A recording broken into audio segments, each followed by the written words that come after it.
सारे काम निपटा कर हम लग गए शादी के कार्ड को पैक करने में। वैसे तो ये कार्ड बहुत दिन पहले आ गए थे, लेकिन हम सारे कामों में इतने ज़्यादा बिजी थे कि हमें इन्हें पैक करने का टाइम ही नहीं मिला। और अब शादी के बहुत कम दिन भी बचे हैं, मतलब कि 2 तारीख को शादी है और मुश्किल से 10-15 दिन ही बचे हैं। तो अब जितनी जल्दी हो सके हम इन कार्ड को बांटना शुरू कर देंगे। और आज मैं गाँव जाऊँगी तो 30-40 कार्ड मैं अपने साथ लेके जाऊँगी। लगभग 40-50 कार्ड हम सब ने मिलकर पैक कर लिए थे और अब बारी थी इनमें नाम लिखने की। फिर मैंने सोचा कि नाम मैं ऊपर गांव जाकर ही लिखूंगी।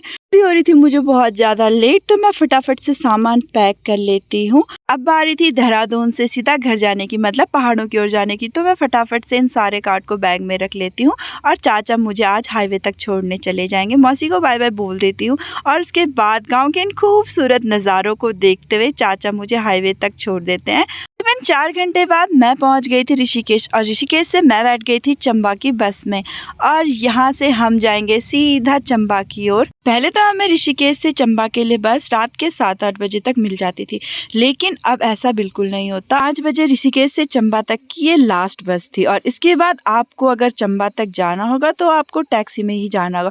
और टैक्सी वाले भी तभी जाते हैं अगर टैक्सी फुल भर जाए, वरना फिर आपको टैक्सी बुक करके ही जाना पड़ता है। और कभी कभी टैक्सी में आधी सवारी हो तो डबल किराया देकर ही घर तक पहुंचा जाता है। जैसे तैसे तो मिल जाए, लेकिन उसके बाद शुरू होता है ये डरावना सफ़र। ऋषिकेश से जैसे हम पहाड़ों की तरफ निकलते हैं, जगह जगह पर रोड इतनी ज़्यादा टूटी हुई थी कि यहाँ से चलने में बहुत ज़्यादा डर लग रहा था।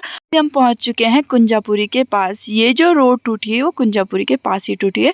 काफ़ी साल हो गए हैं इस रोड को, लेकिन ये रोड बनने का नाम ही नहीं ले रही। जैसे बरसात शुरू हो जाती है ये रोड फिर से टूट जाती है और फिर इस रोड का वही हाल हो जाता है। वैसे तो ये हाईवे है जहाँ 3-4 गाड़ियाँ एक साथ जा सकती है, लेकिन अभी इस रोड के इतने बुरे हाल हैं कि दोनों साइड से गाड़ियाँ एक साथ नहीं जा सकती। फाइनली 4-5 मिनट वेट करने के बाद चंबा से आने वाली गाड़ियों को ऊपर साइड रोक लिया गया था और ऋषिकेश से चंबा की तरफ जाने वाली गाड़ियों को छोड़ दिया गया था।